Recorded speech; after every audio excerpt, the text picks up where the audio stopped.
स्वागत है आपका all India anganwadi news channel में। दोस्तों आपको बता दूं, अगर आप सच्ची खबरें पाना चाहते हैं दोस्तों आंगनबाड़ी की हो या अन्य कोई खबरें, तो दोस्तों यहां से चैनल को अपने सब्सक्राइब कर लें और अपनी नोटिफिकेशन बेल भी दोस्तों ऑन कर लें ताकि आपको हर अपडेट। खुशखबरी खुशखबरी खुशखबरी, यहां पे बहनों बहुत बड़ी खुशखबरी निकल के सामने आ रही है, जो कि आप लोगों के भर्ती को लेकर के, जिसका इंतजार कोई आज से नहीं हम लोग कर रहे हैं, जिसका इंतजार हम लोग 10 साल से कर रहे हैं। ये 10 साल बाद वैकेंसी आई है उत्तर प्रदेश में भरने के लिए। तो आइए आपको हम बताते हैं, ये उत्तर प्रदेश शासन की तरफ से, सरकार की तरफ से पत्र यहां पे डाला गया है। निदेशक जी ने इसको डाला है, बाल विकास एवं पुष्टाहार विभाग की तरफ से मेरे को भेजा गया है, ताकि मैं सभी लोगों को अवगत करा सकूं यहां पे सच्ची खबरों में और बता सकूं, क्योंकि बहुत से ऐसे यूट्यूबर्स हैं जो फर्जी की फेक वैकेंसी और फेक मानदेय को लेकर के बराबर वीडियो बनाते रहते हैं। यहां पे अब आप लोगों को मैं सरकार की तरफ से ये पत्र दिखा रहा हूं, ये भी आप यहां पे देख पा रहे हैं, और इसमें क्या लिखा हुआ वो भी हम सब कुछ आपको बताएंगे। ये पत्र संख्या वगैरह सब कुछ पड़ा हुआ है, जिसको शक हो वह जाकर के वेबसाइट पर भी चेक कर सकता है। 13 फरवरी 2019 को यह कल निर्गत किया गया आंगनबाड़ी कार्यकर्तियों को और मिनी आंगनबाड़ी कार्यकर्तियों तथा आंगनबाड़ी सहायिकाओं की जो मानदेय आधारित सेवाओं में चयन किए जाने के संबंध में। तो आपको चयन को लेकर के ये आ चुका है नोटिस, लेकिन अभी नोटिफिकेशन फॉर्म भरने के को लेकर के नहीं आया। आज पूरी डिटेल बताएंगे भर्तियों को लेकर के, कैसे फॉर्म भरे जाएंगे, क्या क्या होगा और कब क्या होगा, सब कुछ जानकारी आपको इसी वीडियो में मिलेगी। दोस्तों वीडियो को लाइक कर सकते हैं और शेयर कर सकते हैं। तो यहाँ पे आप देख पा रहे हैं उपयुक्त विषयक शासन के पत्र संख्या, आज लाइक जरूर कर देना। ये भर्तियां रोज रोज नहीं आएंगी, ऐसी खबरें सच्ची आपको रोज रोज नहीं मिलने वाली। 16 जनवरी 2019 का संदर्भ जो पड़ा था उसको ग्रहण करने का कष्ट करें, जिसके द्वारा बाल विकास सेवा एवं पुष्टाहार विभाग में, आपको मैं बता दूं संख्या किसकी कितनी है भर्तियों को लेकर के, जो कि बहुत जरूरी है। 9475 आंगनबाड़ी कार्यकर्तियों की संख्या है, 5039 जो है वो मिनी आंगनबाड़ी कार्यकर्तियों की संख्या है, तथा 16429 ये आंगनबाड़ी सहायिकाओं के कुल पद हैं। और यहां पे बता दूं पद हैं, लेकिन यहां पे बात करूं मैं कुल पदों की, तो 30,943 कुल पद हैं, जिसका सृजन सरकार के द्वारा उत्तर प्रदेश में किया जाना है। तो मानदेय पर आधारित रिक्त पदों की जो सूची वगैरह है, जो जनपदवार सूची आएगी, हर जिले में कितनी कितनी संख्या होगी, ये तो राज्य की टोटल है। अब जिलों के अनुसार संख्या भी आएगी आप लोगों की, तो उसको देख करके सब कुछ क्लियर कर दूंगा आप लोगों को। अभी नोटिफिकेशन जैसे ही सरकार की तरफ से डाला जाएगा, ये सरकार की तरफ से पत्र डाल दिया गया है कि जल्दी इस पर ये सब होने जा रहा है। इन पदों को भरने के लिए सरकार ने निर्णय ले लिया गया है, जिसको लेकर के हम लोग काफी समय से इंतजार दोस्तों कर रहे हैं। सच्ची खबरों के लिए आप भी कर रहे थे, भर्ती कब आएगी, भर्ती कब आएगी। आज ये लेटर सरकार की तरफ से डाला गया है, तो आप लोगों तक मैं पहुंचा रहा हूं। आंगनबाड़ी कार्यकर्ती, मिनी आंगनबाड़ी कार्यकर्ती, आंगनबाड़ी सहायिकाओं की मानदेय आधारित नियुक्ति के संबंध में माननीय उच्च न्यायालय खंडपीठ लखनऊ में दायर रिट याचिका संख्या जो थी 9, आपकी एसबी 2013 में जो दायर की गई थी दिनांक 23 मई 2018 को, जो आदेश पारित किए गए, जिसका ऑपरेटिव अंश निम्नवत है। यहां पे सब कुछ दिया होता है, सब कुछ आप पढ़ सकते हैं, देख सकते हैं। ये पत्र भी आपको डिस्क्रिप्शन बॉक्स में लिंक भले ही ना मिले तो, लेकिन आप जो लोग फेसबुक पेज से मेरे जुड़े हैं उनको वहां पे खूबी मिल जाएगी।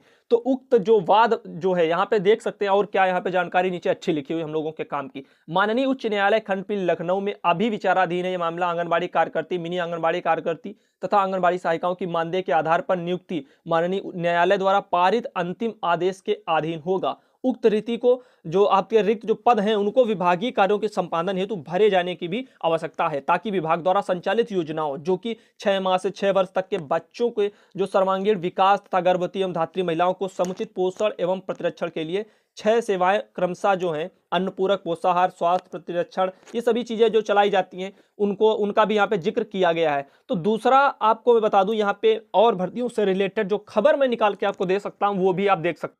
ये देख सकते हैं उत्तर प्रदेश में ऐसी भी पोस्टें आपको कहीं ना कहीं मिल जाएंगी, जो कि बिल्कुल सही है, इसीलिए मैं यहाँ पे इनको भी दिखा रहा हूं। तो आंगनबाड़ी जॉब, प्रदेश में 31,000 आंगनबाड़ी कार्यकर्ताओं और सहायिकाओं की भर्तियां जल्द जल्द लिखा है, निकल नहीं गई। सरकार की तरफ से नोटिस जो आया वो भी आप लोगों को दिखा कि प्रक्रिया कहां तक बढ़ पाई है। अभी नोटिफिकेशन नहीं डाला गया है कि जल्द से उनकी जो जिलों की जो सूचियां होती हैं जिलेवार, तो वो जनपदवार सूची अभी नहीं आई है, तो वो आ जाएंगी, सब कुछ हो जाएगा। सब कुछ तरह जो एक एक कदम पे जो निर्णय लिए जाएंगे, कुछ भी होगा, सभी की सारी आप लोगों को मैं खबरें आप तक पहुंचाता रहूंगा। आंगनबाड़ी कार्यकर्तियों का मानदेय बढ़ने के भी आसार हैं, ऐसा भी बताया जा रहा है, क्योंकि आप देख रहे हैं सरकार सम्मेलन को लेकर के, मैंने बहुत बार आपको बताया, सरकार कह रही है कि अभी तो कुंभ में जो सब कुछ चल रहा है उसको लेकर के, और अभी हो सकता है सम्मेलन की डेट फरवरी में आपको मिल जाए। उम्मीदें तो बहुत लगी हुई हैं, सभी लोग बराबर प्रयास भी कर रहे हैं। आंगनबाड़ी भर्ती 2019 उत्तर प्रदेश में 31,000 आंगनबाड़ी कार्यकर्ताओं की भर्तियां जल्द ऐसा बताया जा रहा है। आंगनबाड़ी भर्ती 2019 का रास्ता साफ हुआ है। लेटेस्ट जो आंगनबाड़ी ये न्यूज वगैरह है,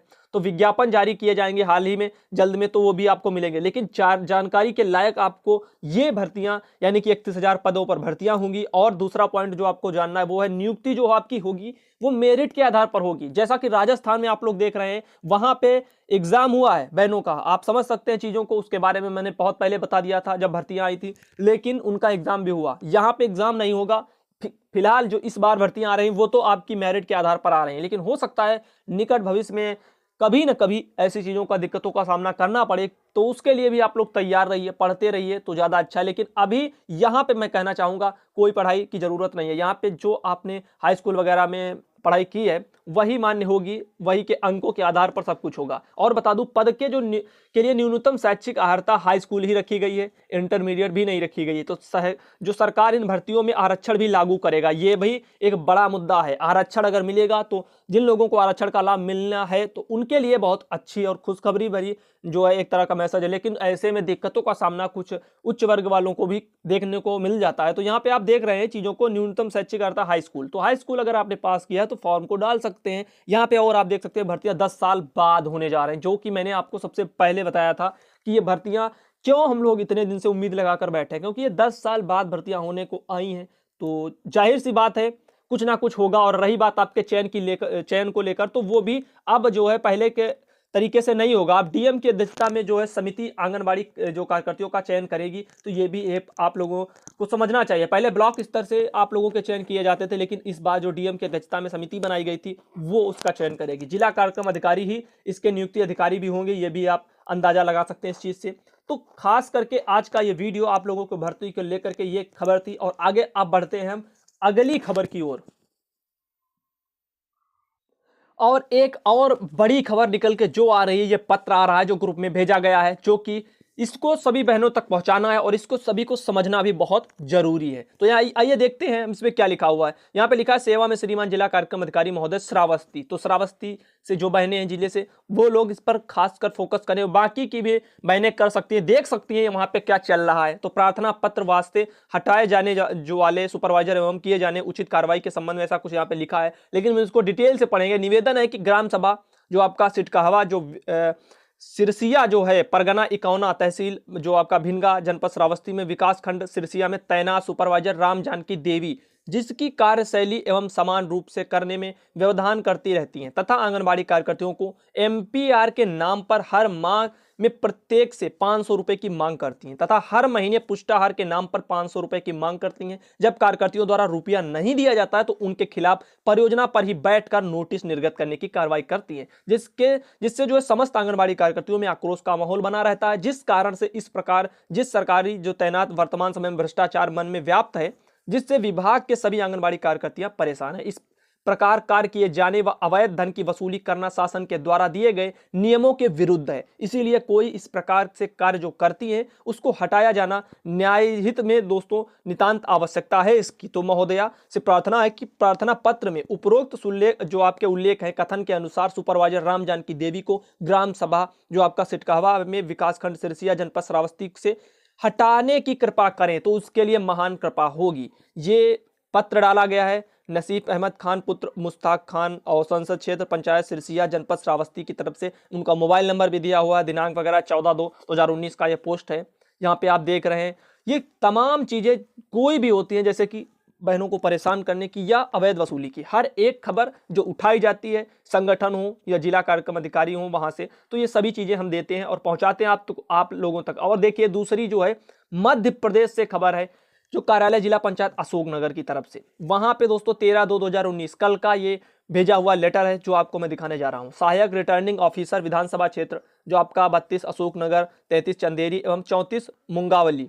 तो इसमें विषय क्या है, ग्राम रोजगार जो सहायकों को बीएलओ के जो चार्ज से मुक्त करने के संबंध में ये लेटर डाला गया सरकार की तरफ से मध्य प्रदेश में। तो ये मैं आप लोगों तक पहुंचाना चाह रहा था, जो कि बहुत समझने की चीजें हैं, क्योंकि यहाँ पे आप समझ रहे हैं चीजों को, इन लोगों को बीएलओ से कार्य से मुक्त कराया जा रहा है। जैसे कि जनपद पंचायत ये जो मैंने बताई 11/2/2018 को आयोजित जो हुई थी आपकी सरकार आपके द्वारा शिविर में जो प्राप्त आवेदनों के संबंध में सब कुछ था नोटिस। और यहाँ पे एक बार और आप जान सकते हैं जो अभी तो सहायक वगैरह जो आपके होते थे या टीचर कहें, तो वो लोगों की ड्यूटी लगाई जाती थी, उनसे काम छीना गया। कोर्ट ने कहा कि इनको सिर्फ और सिर्फ जो अपने शिक्षा से रिलेटेड जो कार्य है अपने स्कूल से, सिर्फ वही करेंगे टीचर लोग, बाकी के नहीं। तो धीरे धीरे काम किस पर लादा गया? आंगनबाड़ी लोगों पर। क्यों? क्योंकि सबसे ज़्यादा इन्हीं को दबाया जा रहा था, आज के समाज में दबाया जा रहा है, तो इन पर काम डाले गए।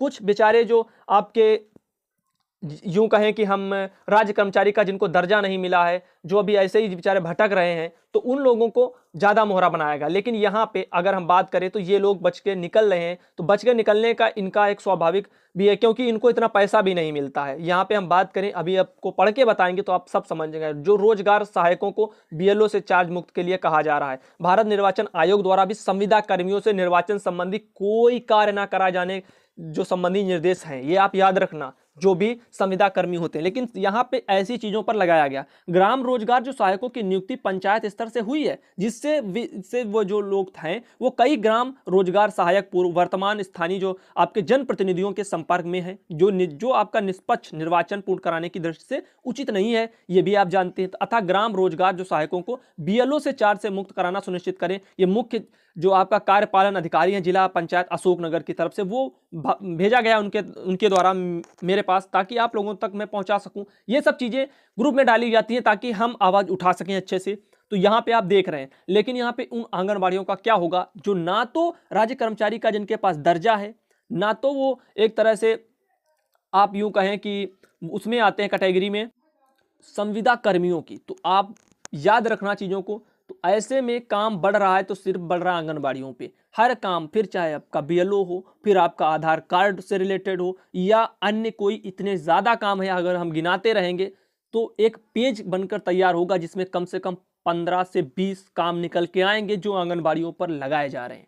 तो ये भी गलत है। अगर ऐसे ही कुछ प्रावधान इसके लिए है तो कुछ ना कुछ संगठन के बहने निकालें हल, ताकि ऐसे जो काम कराए जा रहे हैं सरकार की तरफ से, पहले एक तो सरकार कहती है कि लायक नहीं है, दूसरी तरफ ये कहती है।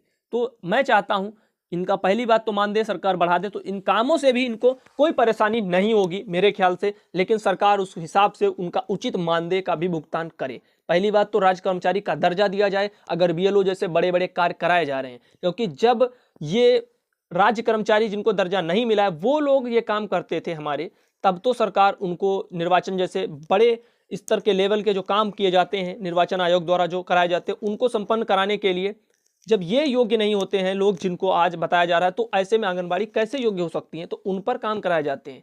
तो आप समझ रहे हैं चीज़ों को। तो या तो अगर इनको फिर योग्य करिए, तो योग्य अगर हैं तो इनको राज्य कर्मचारी का दर्जा भी उस आधार पर दिया जाए, ताकि इनकी योग्यता भी तो दिखे और उस आधार पर उनको मानदेय का भी भुगतान सरकार के द्वारा सुनिश्चित किया जाए। तो यहाँ पे ये 3 बड़ी खबरें मैंने आप लोगों को दी, 3 नए लेटर आप लोगों तक जारी किए। एक तो उत्तर प्रदेश में भर्ती को लेकर के, दूसरा उत्तर प्रदेश में जो श्रावस्ती में ये सुपरवाइजर के द्वारा जो काम किया जा रहा था उसको लेकर के जो डाला गया मेरे पास, तीसरा मध्य प्रदेश से। तो आप देख रहे हैं बड़ी खबरों में आपका स्वागत था। और ये अच्छी खबरें जो आपको आज मैंने खुशखबरी भरी दी थी आंगनबाड़ियों की भर्ती को लेकर के कि जल्द तैयार रहिए, जिस दिन नोटिफिकेशन आएगा उस दिन आप लोगों तक पहुंचा दूंगा मैं उत्तर प्रदेश में। तो वो तीनों खबरें आपको कैसी लगी दोस्तों? वीडियो अगर पसंद आया तो लाइक जरूर कर देना।